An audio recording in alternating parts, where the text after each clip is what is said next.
Magandang buhay mga Inday Kagtuto. Ito pong hawag ko po to ay isang fertilizer. Isa pong para manatili ang ganda ng bulaklak.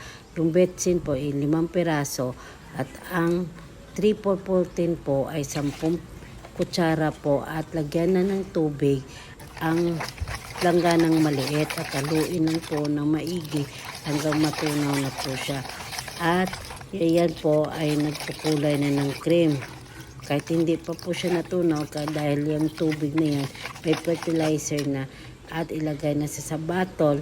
Ang bottle po ay butasan nyo po ng maliliit at ilagay sa may pot ang fertilizer sa mga ugat niyan po. Ayan. Tapos yan, at sa susunod na linggo ay mamumukadkad na po ng bulaklak at manatiling healthy po ang ating mga bulaklak na bougainvillea.